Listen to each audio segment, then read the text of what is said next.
Walaikum salam, sir. So,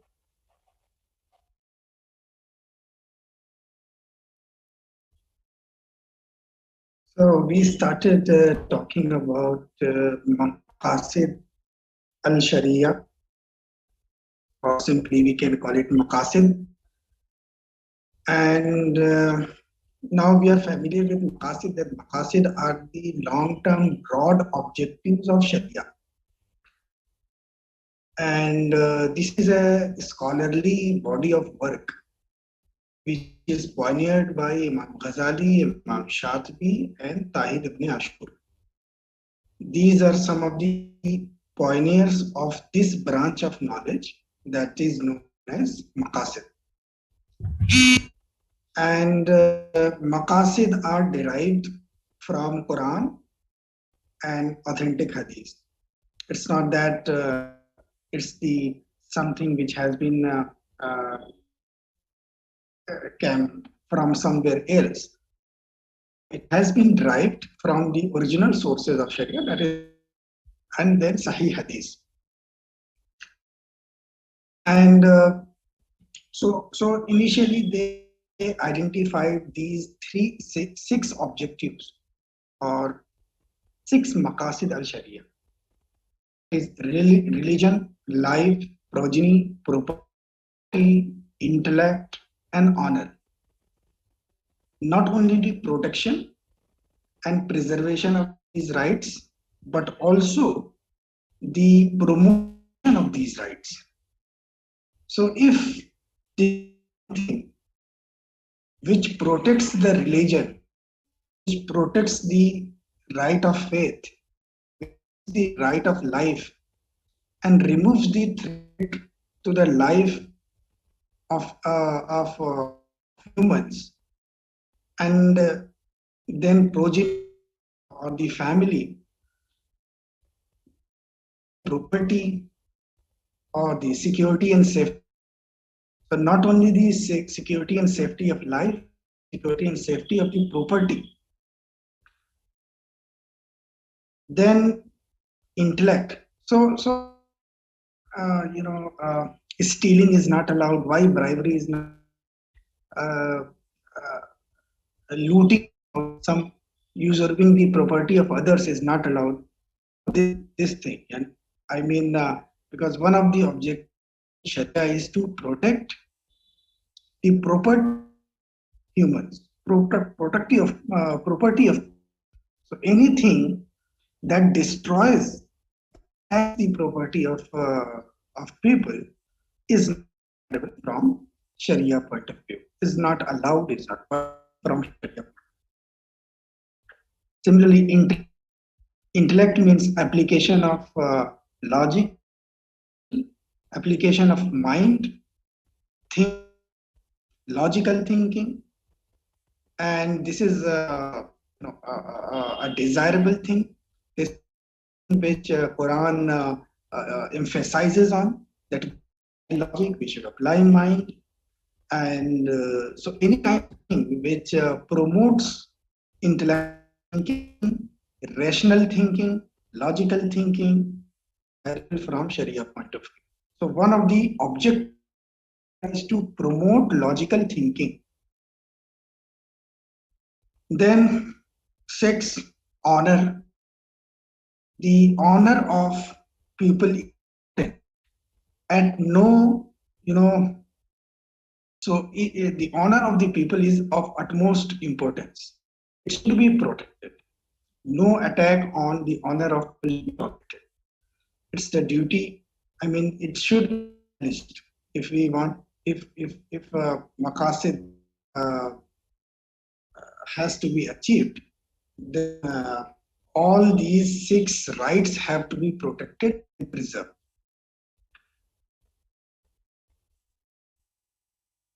The protection of religion means achieving the purpose of worship of God or Allah subhanahu wa ta'ala. The protection and preservation of human life refers to the sanctity of life as emphasized in the Quran and Sunnah. This objective also refers to the provision of basic necessities to all. So when we use this term, that the human life should be protected and preserved, it is also related to other subsidiary objectives. Say, for example, providing basic necessities to every human. Basic necessities.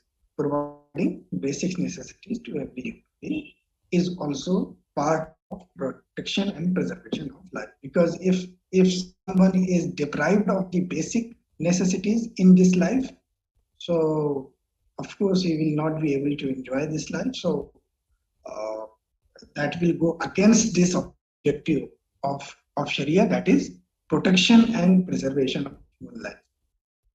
The protection of progeny or the family relates to marriage and the family institution whose purposes are procreation, protection against lack of chastity, and the proper upbringing of children, enabling them to become good human beings and Muslims and to bring peace and tranquility to society. Means to realize this objective, realizing these objectives are the means to realize this objective are the promotion of the marriage contract, tenets relating to family life, and prohibition of adultery. So why adultery is prohibited in Islam? Because of this objective of Sharia, that is protection of family life. Because if adultery is allowed, then family life will be destroyed. And as a result, if the family is not at peace, then of course the society will also be not at peace. Means to realize this objective are the promotion of the marriage contract, tenets relating to family life, and the prohibition of adultery. Protection of wealth and property refers to the sanctity of the wealth of all members of the society, with an emphasis on valid earning or halal earning, and discouragement of a concentration of wealth leading to a vast gap between the poor and rich, and the inability of the farmer to meet their basic needs of food, health, and fundamental education. Promotion of human intellect refers to acquiring knowledge, thus enabling people to differentiate between good and bad, and to play their part in enhancing the welfare of human society as a whole.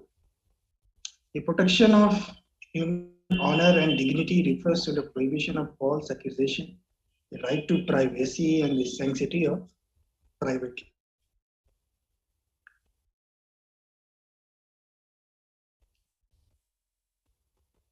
The above primary objectives of Sharia lead to a number of secondary objectives, which are establishment of justice and equity in society. This is also a very important objective which has been identified. That ultimate objective is establishment of justice and equity in the society. A very famous quotation, I don't know whose quotation is this, which goes like this, that peace is not possible without justice. So justice is also very important. If something wrong has been done with someone, it has to be corrected. The person who has oppressed has to be punished. The person who has done wrong has to be punished. Otherwise, peace will not be there in the society. So any society where the justice system or the court system is not working or is not efficient will lead to disquiet in the society and will create further problems in the society, because justice is one of the basic things that humans wants, and as per Sharia, of the objectives of Sharia. Islam's most fundamental aim is to foment the concept of justice among all people, at all levels.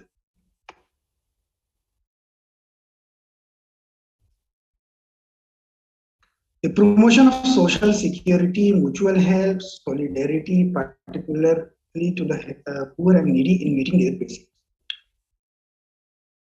So social security, for example, the system of zakat and sadaqat that is there in the Islam is in line with this objective. mutual help, solidarity, particularly towards the poor people and needy in meeting their basic needs. So if there is some people in the society uh, who are not able to meet their basic needs, it is the duty of the people who are well off to take care of those people who are needy and poor. So anything that promotes helping of the needy people, helping of the poor people is desirable, is in line with the Sharia objective. Maintenance of peace and security. Anything that promotes peace in the society is desirable, and anything that creates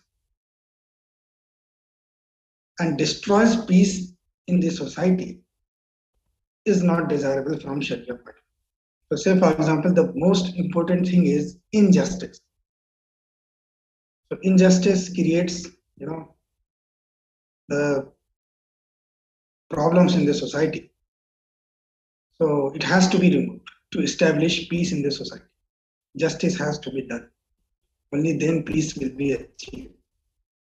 The promotion of cooperation in matters of goodness and prohibition of evil. We can cooperate with everyone in matters which are good, in things which are good. Say, for example, Quran says, "Ta'awanu alal birri wa taqwa, wala ta'awanu alal ismi wal udwan." Cooperate with each other in good matters, in good things, and don't cooperate with each other in evil things, in bad things. So, if, say, for example, if there is some organization whose objective is very clearly defined, say, for example, feeding the hungry people, this can be the objective. So we can, cooperate with anyone to fulfill this objective, that is feeding the hungry. So the promotion of cooperation in matters of goodness and prohibition of evil deeds and action. So cooperation in good matters, cooperation in good things is desirable from Sharia point of view, and in cooperation in bad deeds is prohibited. The promotion of supreme universal moral values and all actions necessary for the preservation and authority of nature. Any action that promotes the universal moral values. What are universal moral values? Say, for example, one of the universal value is truth. So anything that promotes the truth in the society and destroys the falsehood from the society is desirable. So in India we say Satyamev Jayate, let the truth prevail. So this is very good thing. Good. One of the objective of Sharia is to the promotion of truth. Truth should be preserved. Truth should be promoted. Similarly, another universal value is honesty. Say that, honesty. So anything that promotes honesty in people, in society, and removes corruption is desirable. So say, for example, one of the things that removes corruption is transparency. So transparency is desirable because it promote it brings uh, it removes corruption from the society. There is a saying in English that goes like this: some U.S. Supreme Court judge, their judge has said that sunlight is the best disinfectant. So this quotation is related with transparency. So and it goes like that: if we establish transparency in any system, a lot of corruption will automatically be removed, because corruption normally is done in closed doors, somewhere where people are not able to see what is happening inside the system, inside the room, what is happening, and there is no way to know what happened. So if we ensure, if we design a system in such a manner that secrecy cannot be maintained, there's, and transparency can be introduced in the system, so that is desirable because it is removing corruption from the society. It is bringing honesty among the people, and stopping people from indulging into corrupt activities. So the promotion of universal values. These are universal values. I mean, honesty, truth. These are universal values and desirable. Protection and promotion of these universal values is is one of the main objective of Sharia. Say, for example, there is one famous hadith that goes like this: that the best form of jihad means struggle. The best form of struggle is speaking truth in front of a tyrant king. Tyrant, somebody who is an oppressor. So if someone is very strict and known for oppressing people, speaking truth in front of him is one of the best act which is liked by God. So much importance has been given to the truth. The truth is one of the basic thing uh, and that has to be promoted in the society. Anything that brings truth and removes falsehood and uh, false data, false knowledge, false information, false news. All these things are creating troubles in the society. So promotion of truth is one of the basic. Truth is just one of the universal value that I am giving you example of. Otherwise, there are other universal values also apart from truth, like uh, uh, helping the needy and poor, helping the the most underprivileged section of the society. This is one of the universal value. Universal value. So, and honesty is also one of the universal value. Anything that brings and promotes honesty among the people and in the society is desirable from the Sharia.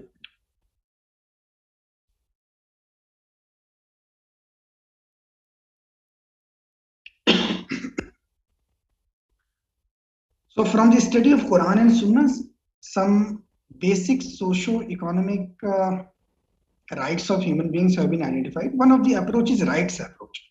So, these are some of the basic objectives have been identified by scholars from Quran and Hadith. Uh, Apart from this, one approach of maqasid is the rights approach. Rights. What are the rights of humans? So this has also been identified from the Quran, and some of the rights that have been indicated and identified are right, right for the right to safety or and security, the right to be informed, the right to choose, the right to be heard, the right to satisfaction of basic needs, the right to redress, the right to education, the right to healthy environment. And the basis of all these rights are from Quran. And after this class, I will send you a book that is specifically on this aspect, that is maqasid. And if somebody wants to study these things in detail, you may refer to that book. Uh, and I will also send you these PPTs just after this session. Now I invite questions and Curie, if there is some question, Curie, you may ask.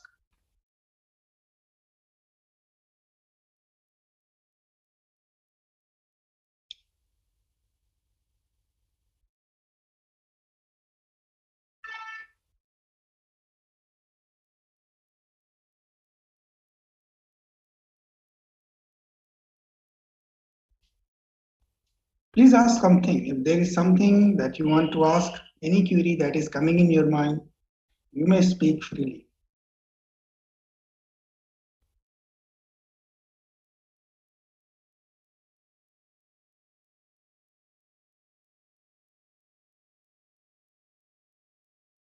No question?